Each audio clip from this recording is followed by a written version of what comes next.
Okay, let's get started with cinnamon rolls. So this cinnamon roll recipe takes a couple hours. It's going to take some time. With yeast, we need to make sure that we're activating the yeast, it's coming alive, and then it has a long rise time. The other thing that we've talked about in class with our yeast is that when it has this rise time, we want to create a warm environment for it to rise. So in the classroom setting, it's awfully breezy and kind of cold. So we do things here in the classroom to create that warm environment. More often than not, if you're making this at home, your home is probably warm enough already. But if it's not, there's certain things that we can do to create a warm environment to keep our yeast kind of warm and happy and keeping it alive. One of those would be turning your oven on. So when I turn my oven on, in this specific oven, if I turn my oven on, I have little vents on the back here, and then these vents let excess heat from the oven escape. So I can kind of harbor that warm air to keep my dough rising in a warm environment if I had to. If you have an electric stove, sometimes your back burner will get hot if your oven is on, because that's again the same thing, heat is escaping. So you can kind of huddle your dough over there, get your bowl over there, kind of wrap a towel around it, kind of harbor that warm air, but not too hot. We've talked a lot about being too hot. We don't want things that are too hot to getting, like killing the yeast. We want that good temperature here. What I have for the classroom is actually a really nice piece of equipment that I have. Let's see if we can get this over here. But I have this hot box here. So this is just a warm box. It's electric. It has a pan of water down on the bottom, hard to see, but it's a proofer. So we'll talk a little bit about yeast spreads and needing a proofer. Again, this is just a big, giant box, and it's creating my warm environment for my dough. Really, really handy, especially for this type of environment where it's kind of drafty, a little cold. I want that warm environment. So I'm going to use that. In the classroom, we'll use that. Professional bakers will use that. Because they're able to control it. I've got dials on the bottom. I can control how hot, or not really cold, but how hot or warm I want that. The other reason it's really great for professional bakers is now they have somewhere for all of their dough to be. I'm not taking up extra counter space. If I have like a huge project where I'm making lots and lots of dough, I can put everything on sheet pans, get it in one spot, and I can use my proofer that way. So I'll use that. That's what we have for the classroom. So keep in mind that warm spot. If you need a warm spot to get your dough to rise, the oven trick is pretty good. But like I said, most just home temperatures. Maybe if you have a home that just kind of runs really warm, like I know my sister's house is always super hot, I would never need to turn the oven on because she always likes it really warm in there. So just kind of think about, do you think that your home is kind of cold? Do you need to turn your oven on for the sake of your yeast being there? So there's a whole long list of ingredients here. So I'm going to just go through the ingredient list first, and then of course I'll go step by step as I go through the steps. But let me just knock out all these ingredients first. So we have half a cup of the warm milk. Half cup warm milk. So I have pre-measured my milk. I've got a lot of mise en place out as well. Used my liquid measuring device here.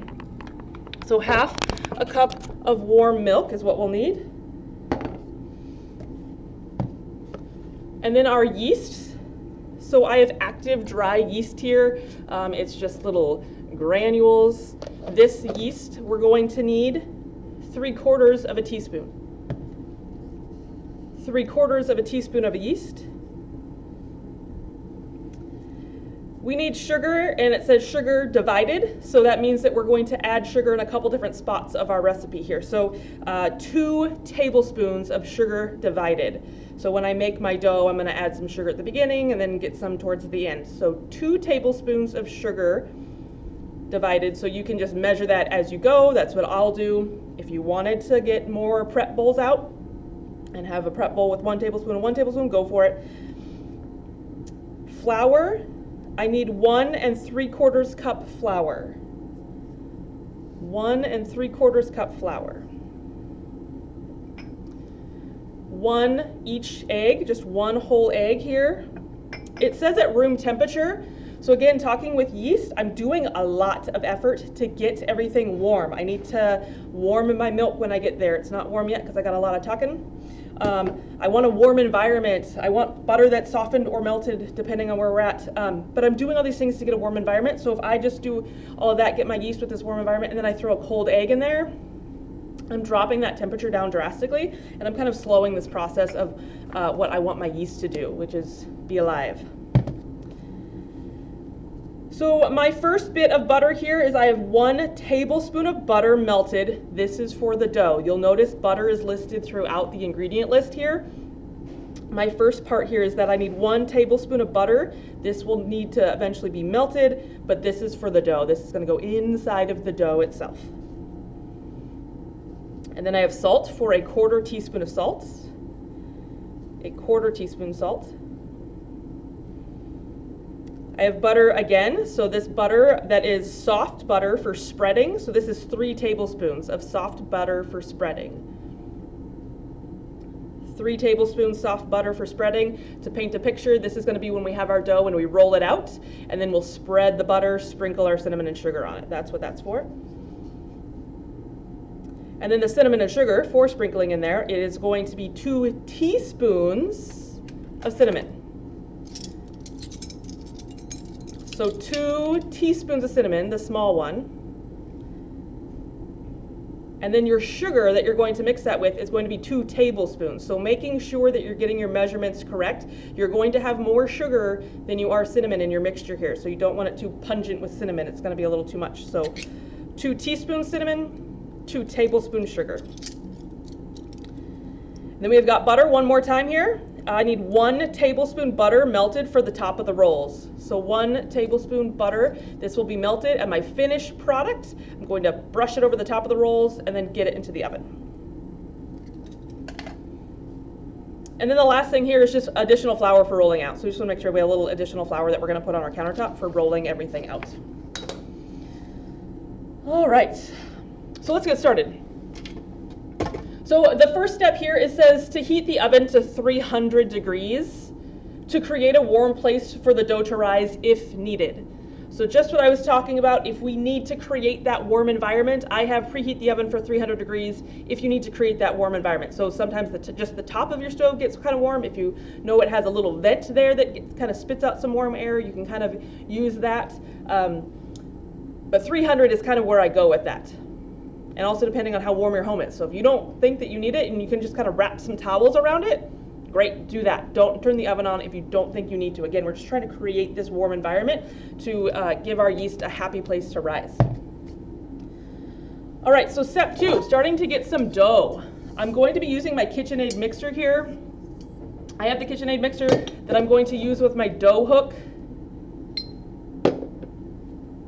You could do this with just a bowl and a wooden spoon, and then when it comes to kneading and working the dough, you would just do that by hand. This one I have the mixer. The mixer's going to do a little bit of work for me. So if you need to knead this by hand and work the dough by hand, we can certainly do that. I'll show you that. Takes a little elbow grease, but it's just fine. It's a little bit better in my opinion, because then now once your hands are on the dough, you get a good feel for what's going on with the dough if you're touching it. So for step 2 here, I have in the bowl of a stand mixer, add the 1/2 cup warm milk. And your first blank, or sorry, your blank here in step 2 is sprinkle with 3/4 teaspoon of yeast. So I need to go heat up my milk, and I will be right back. All right, I've got warm milk here. So the recipe says a 1/2 cup of warm milk, about 110 degrees. So I have a thermometer here that's helping me tell how hot it really is. That's really helpful.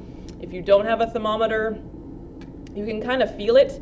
We definitely want warm. We don't want hot. Like, I don't want to be able to not hold this. You could kind of do that like baby bottle test. Some parents might remember if you're testing some milk just kind of on this tender part of your wrist, the inside of your wrist, it's just really tender here. So if you can tolerate some warm milk there, you're probably good to go. But again, thinking with our yeast, we want it to work for us. So we're going too cold won't wake it up. Too hot is going to kill it. So we want that fine line. And 110 range. So if you were in the range of maybe like 105 to maybe 115, you're probably good to go. You don't have to spin forever kind of really going back and forth, seeing how hot it is. I just did that in the microwave. That little bit of milk came out of the refrigerator. I did it in the microwave for about 40 seconds, and it seemed to work really well for me in the bowls that I have. So, moving on to my yeast. So my yeast, I'm going to sprinkle 3/4 of a teaspoon of the yeast onto my warm milk. So I literally am just going to sprinkle, and the whole reason I want to sprinkle this is I just really want this to have like even distribution of yeast. I want to be able to see a nice layer. I have this nice layer of yeast. So what you see there, that brown kind of top, that's the yeast that's just evenly spread over my warm milk. So all of my yeast has some sort of contact with warm milk. And it's not just dumped in. If it's just dumped in, then I have kind of this glob of yeast that's sitting in the middle of this warm milk. Like I said, I want to kind of create this larger surface area so all that yeast is being able to wake up and have contact with that warm milk. So step 2 is that in the bowl of the stand mixer, or whatever bowl you're going to be mixing in, I have my 1/2 cup of warm milk. I sprinkled my 3/4 teaspoon of yeast, and I'm going to let it sit covered with a kitchen towel for 7 minutes at room temperature. So 7 minutes, it's just literally a kitchen towel. Again, trying to harbor in that warm heat there. And then I got 7 minutes. I'm going to let this sit, and then we'll come back to it. Okay, 7 minutes is up. All I have is my warm milk with my yeast. There isn't a whole lot to see here. Some of the yeast has kind of settled down. I can see it's starting to look a little foamy around the edges if I look really close, but it's also aromatic. I can really smell that yeast is kind of coming alive here. So I am ready to move on to my next steps. So that would be step 3. So in step 3 here, I'm going to add a 1/4 cup of flour. And this is out of my main ingredient list of 1 3/4 cups. So we're going to have to do a little bit of kitchen math here soon with step 4 to figure out how much flour to add later. But for right now, I need to add a 1/4 cup of flour into this bowl, 1 tablespoon of sugar, so that's off that sugar that's divided. So this is that first tablespoon. I'm going to whisk that till blended into my yeast and milk mixture here. Cover with plastic wrap and let rise in a warm place for 30 to 45 minutes. So that's where my oven will come into play if I need it, but I'm going to use my proof box. So let's get started here. 1/4 cup of my flour.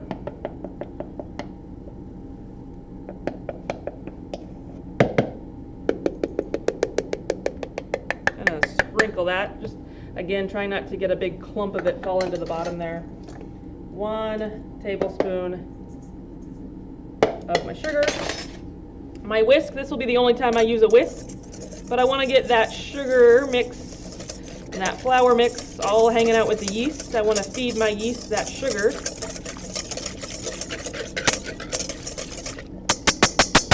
And if there's flour clumps, don't worry about it. We're going to get more like a dough in this later. So this is just our yeast, sugar, milk, a little bit of flour. So let me get plastic on this.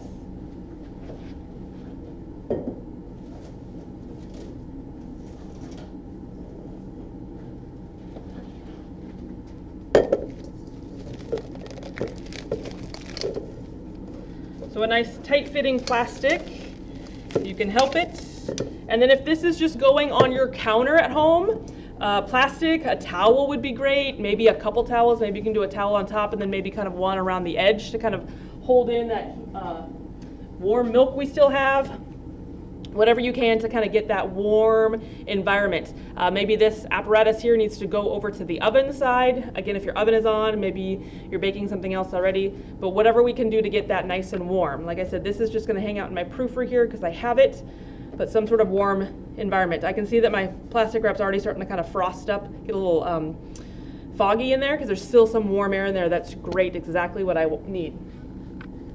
So for this one, I'm going to leave this be for 30 to 45 minutes. I want to be able to see some foaminess on top when I'm done. That's when I know I'm done. So I will let this sit for 30 to 45 minutes.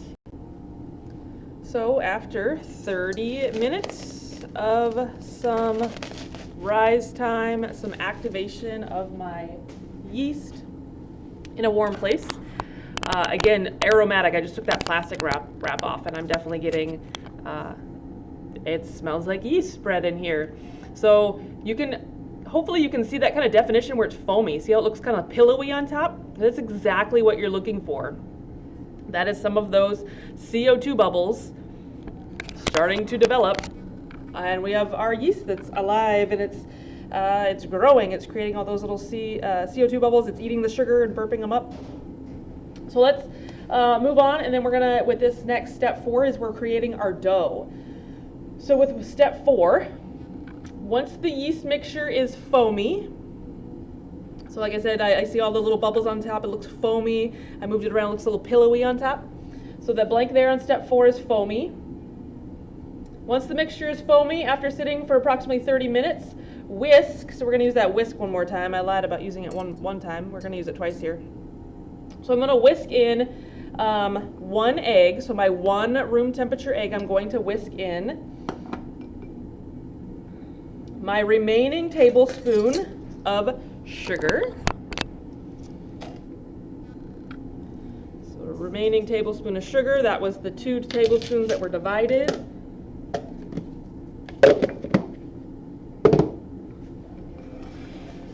If you don't have a room temperature egg, you could, like if you were doing this in a rush and you were like, oh no, I forgot to pull my egg out a few hours early and it's still cold, you could run that egg within the shell. So the whole egg that's in the shell, you could run that under warm or hot running water. Again, that's just to get the chill off the egg, so it doesn't drop your temperature down. So run that under hot water a few minutes. Again, it's just taking the chill off of there. So if you didn't remember to pull an egg out, if you're doing this at home, don't worry, you can get around it by running the water under it. And then I have the 1 tablespoon of melted butter. This is my 1 tablespoon of melted butter. It's going into my dough.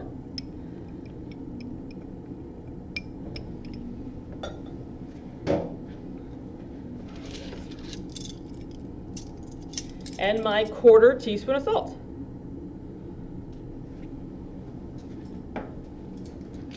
So I'm just going to use my whisk to mix this somewhat gently, kind of with my muffin method where I use that whisk just to break up the egg yolk. That's all I'm doing. I'm not going to go crazy, because I am going to get this onto my mixer with my dough hook. It's just that this dough hook doesn't effectively mix those items together. Sometimes that yolk just goes swimming around the bowl for a while, and it takes a while for the dough hook to come in contact with that. So that whisk is kind of getting this mixture a little bit of a head start here.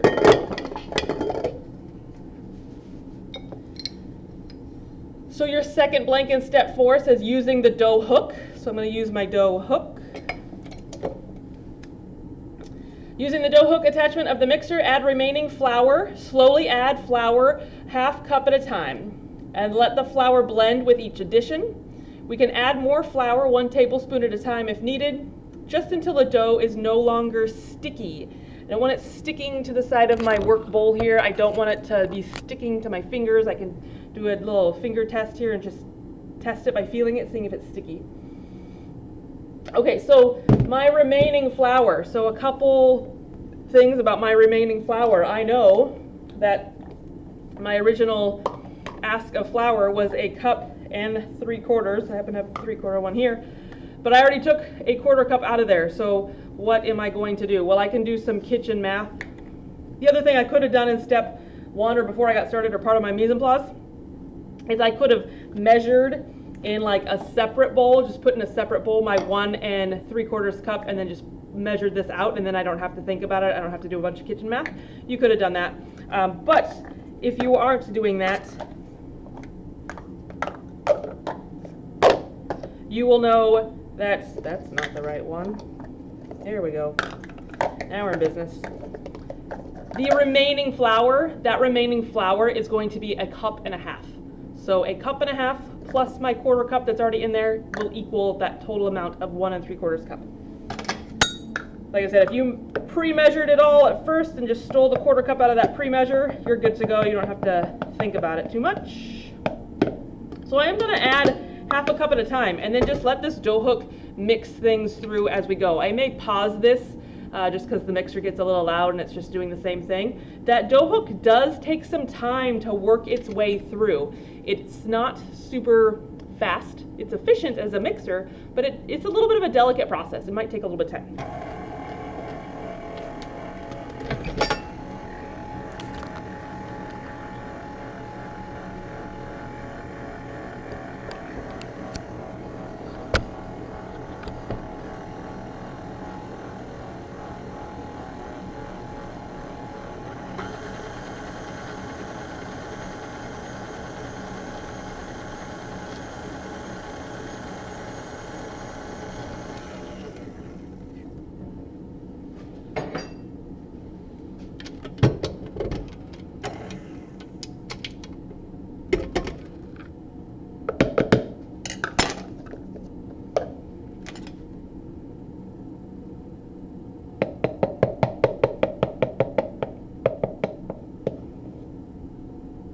I'm gonna get some more flour in there. And then the other thing I want to keep in mind is because that dough hook, you can see, I just put some flour in there, but the dough hook does like to spill flour up over the top.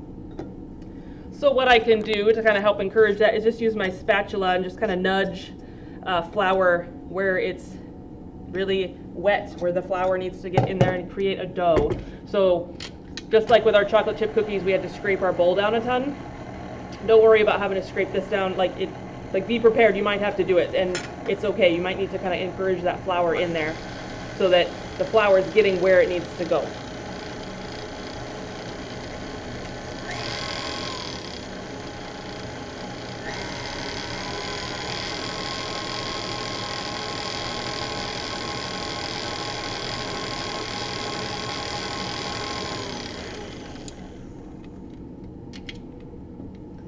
So you can see I've got flour just kind of hanging out over the sides here. So let me get that in there. Scrape down my sides.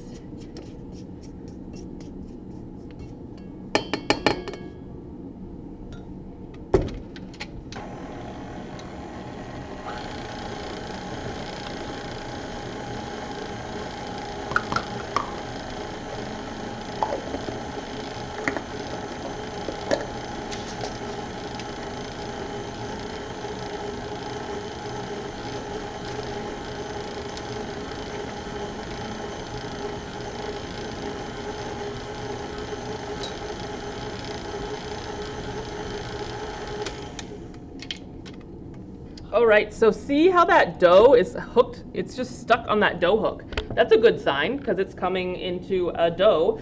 It's gonna fall off here in a second, but I want to scrape this down and get it working a little bit more, because what tends to happen is everything that sticks to the center of this dough hook stays a little bit more wet than everything else. The outside's had that flour in it, but it stays a little bit wetter here in the center, so I get that down, maybe turn it over or try to get a new bit of that like inside there out to the flour world.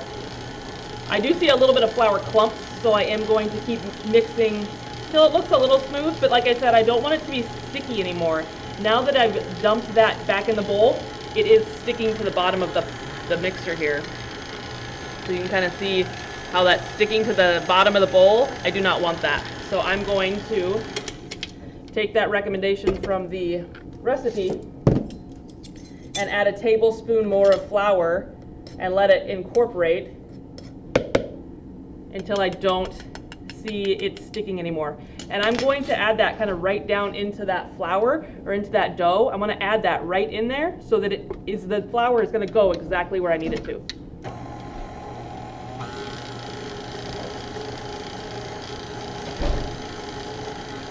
And then this may result in another time where we need to take it off the dough hook, reposition it.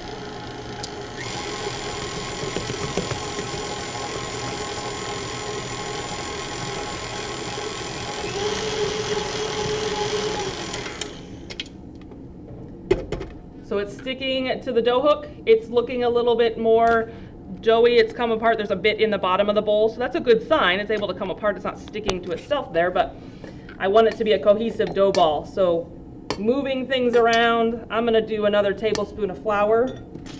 Like I said, I'm going to try to put that flour where I think that it's needed, which would be kind of on top, on the sides. Where can I deliberately put that flour to where it's going to do the most work, get into where I need it to?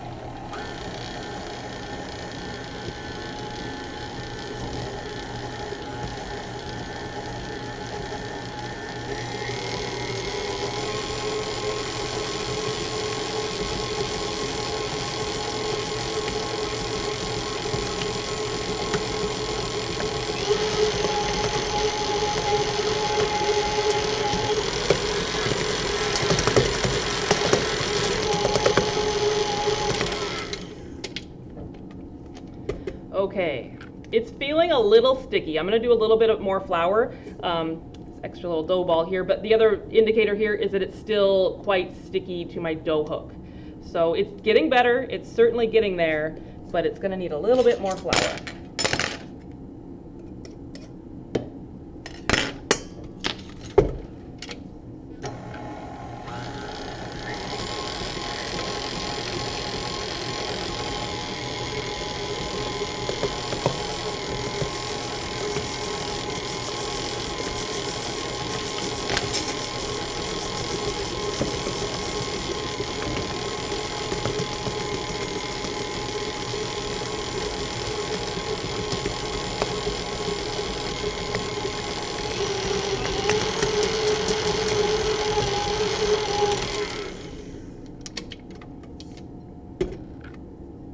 Oh, that feels much better.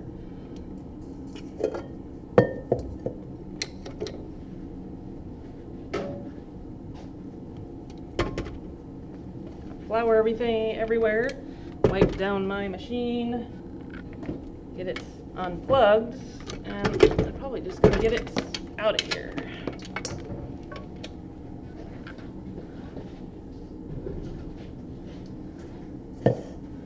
Okay, so this dough ball, there's not a mass amount of dough on the side here, right? There's a trace of some dough, that's fine, it's just a dirty bowl, it's not going to be spotless. But this dough ball, you can see I can obviously, it's not sticking to my hands. I can maneuver it. I don't have any flour on my hands. I'm going to get some flour on my workstation here before I start kneading it. But it's definitely a dough that I can touch. It's not sticking to everything. We're good to go. We can start kneading. So with kneading, if you already have it in the mixer and you wanted to use the dough hook and let the machine knead it, so that's what that dough hook is for, it's going to knead this flour for you. It's going to work this. And what we're doing when we work this, and we learned in class that with kneading, is that we're developing those gluten strands. We're getting those tightly woven strands of gluten to come together so that when our yeast continues to eat our sugar, burp up the CO2, and now we have these bubbles and it's going to make our bread rise, that those tightly woven strands of gluten are catching them, so it has something to rise versus just escaping and being like big holes in what we've got. So we've got a bunch of little holes in our finished product. So if you wanted to use the machine to keep that kneading, go for it. But if this is your first time using yeast breads, I really suggest start kneading it by hand, because as I would mention before, if you're kneading this by hand, you're going to get a feel for what it is to knead and get a feel for what this dough feels like. Like right now it feels really soft. It should feel soft at the end, but you're going to start to feel a little bit of resistance as you start working your dough. So a little bit of flour, it's not crazy, it's not like I'm swimming in flour here, because this dough isn't sticking to me, but I just want to, as I work it, I don't want it to become sticking to me, sticking to the countertop. So a little bit of dough here. And so if I'm going to choose to knead by hand, as with my floured countertop, I'm going to use this motion, and what I do is I just fold it over and I use the palm of my hand to push out away from me. So I grab my fingertips here, grab this dough here, I fold it over, push away from me, and then I give it a quarter turn. So I'm just constantly grabbing this with my fingertips as I pull back, folding it over on top of itself. You can switch hands, but just kind of pulling, folding, pushing, pulling, folding, pushing. But the thing I wanted you to take note of and get a feel for is as you start working this dough, like this is starting to get a little resistance. It's starting to tear. I can see it's tearing. I don't really want that. I want it to be a smooth, cohesive dough. So I don't really want it to tear a lot. But it's starting to get resistant. It's starting to feel like I'm pushing on a bouncy ball. When I push on it, it doesn't really have a lot of give. It's kind of resisting me. So I am going to take that as a sign, because my dough is talking to me. My dough is telling me things, because I can tell by my visual cues and by feeling it, it's had enough right now. It needs to rest a little bit longer. It's had a rough day, right? We woke up this yeast, we gave it some sugar, we got it in the mixer, we introduced this yeast to it. It has gone through a lot right now. So I'm going to give it some time, give it a little time out here. Wrap it with my towel just so I don't get like a crust. I don't get a lot of air to hit this and I don't get a crust here. And I'm just gonna let this hang out for about 5 minutes or so. And it's gonna relax those gluten strands. Because like I said, what's happening is there's a lot happening here. Is all those gluten strands are really getting tightly woven and there's a lot going on. It just wants to relax, and then it's gonna be a little bit softer. It'll let me knead a little bit more, and then we can go for our giant rise time that we have. So I'm gonna let this sit for about 5 minutes. After 5 minutes, gave me some time to catch up on some dishes, so making sure that my hands were really nice and dry now as I return back to my dough here. But it feels so much different. It has such a different texture to it. It feels really, really soft. It's not resisting me like it was before. So I can get a little bit more kneading happening here. And I'm probably going to do this until it gives me that like resistance again. And then I'm probably good to let this rest, because our rest time that we have is going to be 2 hours. So like I said, I'll knead this about 10 minutes, not quite 10 minutes. Let's take that back. I did a little bit of kneading before. It also is kneading in that mixer, so it's not going to take me quite 5 minutes. But I want to feel that different texture one more time, but I don't want it to be tearing. If I see it tearing on the top like it was before, that's not really what I want to see. So I can knead this a little bit longer, but I want to show you what's going to happen when it goes into its bowl. So with step 5, I think I skipped your step 5 blank here. So step 5, turn dough out on a floured work counter and knead for 10 minutes. Floured work counter is your blank on step 5. And then step 6 is we're going to place dough on a lightly oiled bowl covered with plastic wrap and let rise for 2 hours. The dough should double in size. So a lightly oiled bowl. You might remember this trick with my coffee cake. How I greased my coffee cake pan. So I just use vegetable shortening. You have a pan spray, you have olive oil, vegetable oil, canola oil. Rubbing around with that oil is going to work fine. I just happen to have this vegetable oil here. I like doing this trick here. And this is just to grease the bottom and sides of my bowl, because it does say it wants to double, so once it grows, it's going to get a little bigger, right? So wherever the dough is touching the side of this bowl, it's not going to stick. So when I'm done, I'm not having to scrape and pick it all out of this bowl here. Then it should just come out really nicely. While I'm at it, I do know that my baking pan, when I do get these baked, I'm going to need to grease my baking pan. So since I already got this out, got my paper towel already, I'm just going to grease this right now. This one for the baking does not need to get floured. Like coffee cake, we floured this one. Just some grease on it's just fine. So that when we're done, they pop right out, just like our dough will pop out.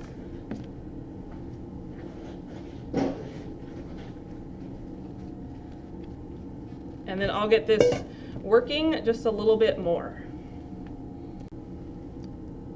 So I have a nice little dough ball here. I've got my greased bowl. It just sets right into the center there. It's greased, so like I said, once it does rise and start to expand, touches the side of the bowl, it's not going to stick to that. So let me get some plastic wrap on this.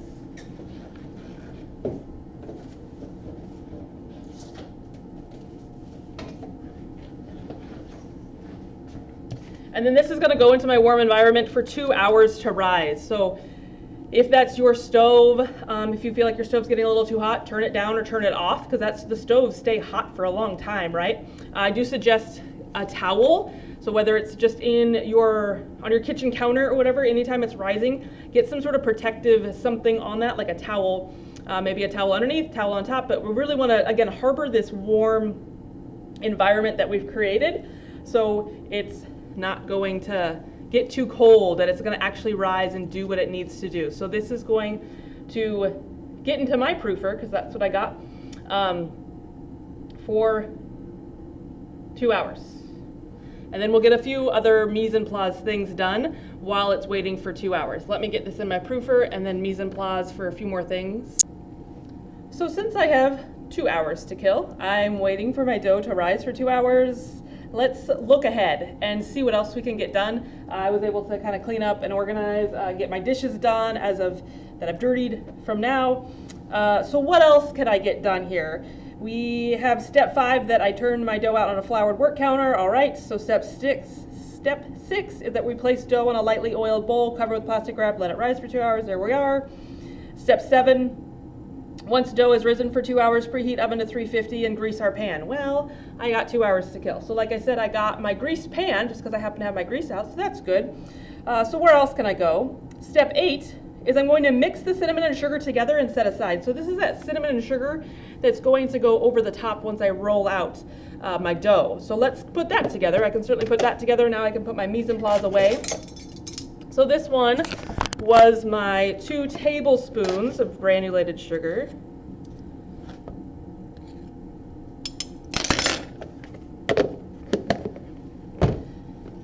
And my 2 teaspoons of cinnamon, making sure we're not mixing those up. You're going to have quite a bit of cinnamon if you mix them up. So making sure 2 teaspoons.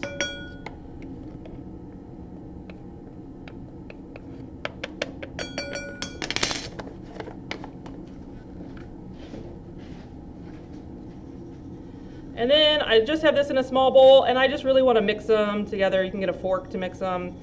Jiggle your bowl around. And I just have a cinnamon sugar mix. Like I said, that's going to get sprinkled over the top of my dough. I'm going to set that aside. So what else can I do? I can't do anything with my dough quite yet.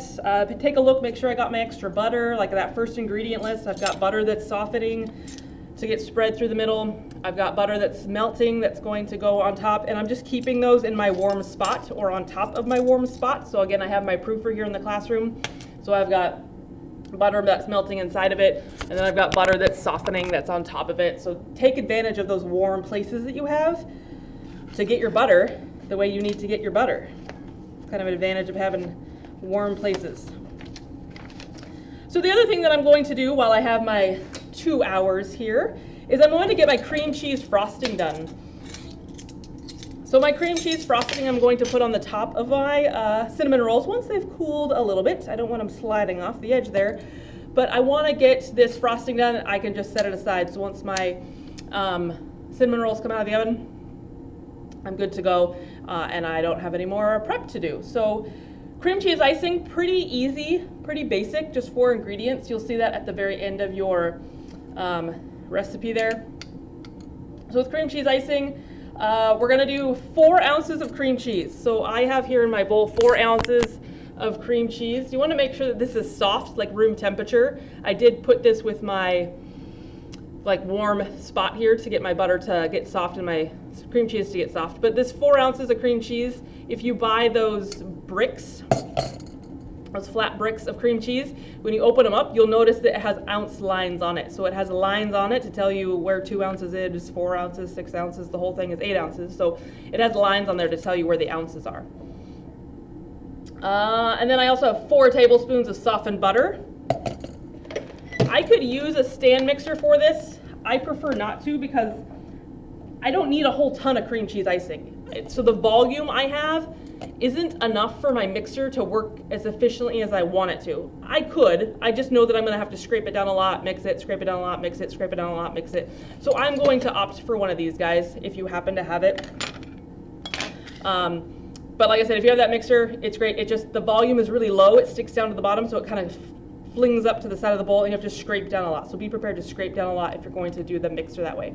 I do want to, if I can help it, have some sort of mixer, because the way that you get that bright white fluffy frosting is because I'm going to be incorporating air with some sort of mixer. I've got these beaters here on this mixer. If you use the paddle attachment on your mixer, you're incorporating air. So just use that paddle attachment, not the whisk. But even the paddle will let you whip air into this frosting. That's why you get it nice and white and fluffy. I could totally mix this with my spatula or my whisk maybe at home. If I don't have a mixer, it'll totally come together. I would make sure this is really nice and soft though, so it's a little easier on you. But you may still see that kind of yellow color of the butter in there. So it may not be as white or bright as you might be hoping for. So with my electric mixer, I'm going to make sure that at first I'm creaming together my butter and my cream cheese until creamy. So all that's in here is butter, cream cheese. I'm going to use my mixer to cream that together till it's nice and creamy. Then I'm going to add my vanilla, then I'll add my powdered sugar. So I'm going to hang on to this bowl. So this is a good idea that if you're using one of these mixers, you might want to hang on to it, get a friend to hang on to it.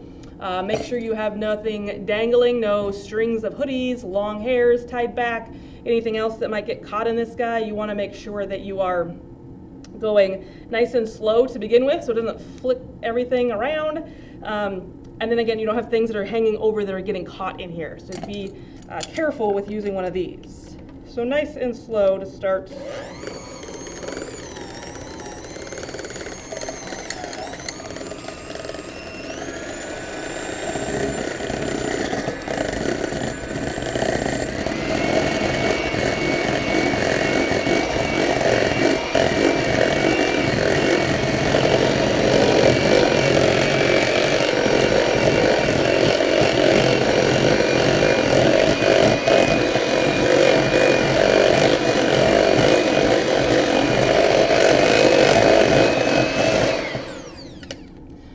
Now come together in a cohesive mixture. I try to focus on just staying on one side of the bowl just so I'm not chasing it around the whole bowl. I also don't have a bowl that's super giant, so I'm not just chasing it around. I'm trying to keep it a little easier on myself. So now I have a teaspoon of vanilla.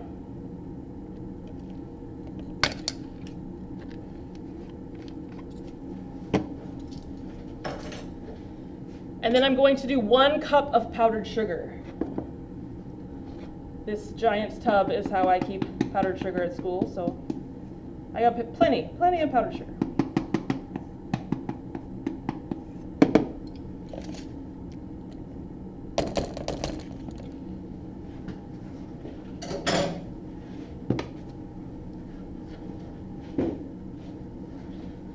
So now I've got all my ingredients in there, but I have that powdered sugar, so be careful that when we start on that low speed. You may even have no speed and just kind of try to manually incorporate some of that sugar so you don't end up with a face full of sugar. It might make just a little bit of a mess, but I want to be a little bit aware that I've got sugar that could be flying everywhere.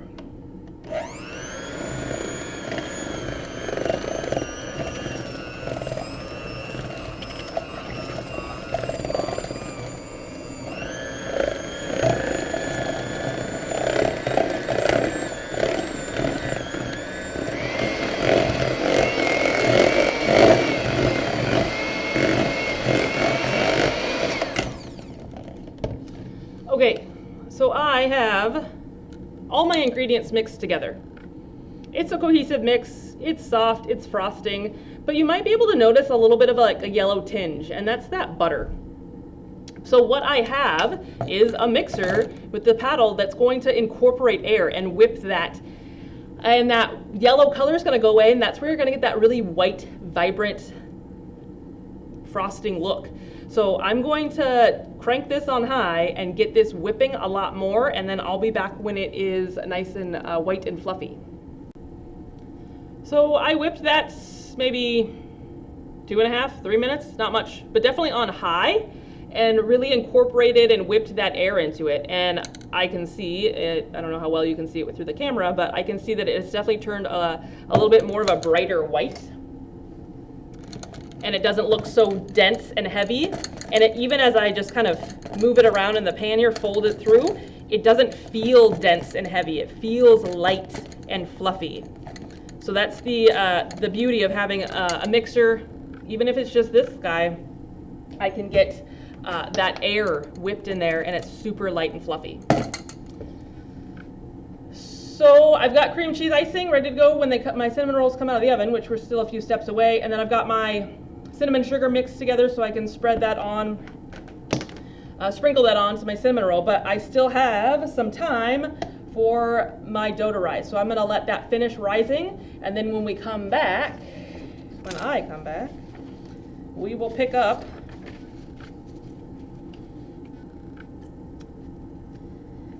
at step 8 that we want to make sure we preheat our oven, but then we're going to look at step 9 because we've already done step 8 here. So when we come back, we'll start working with rolling our dough out.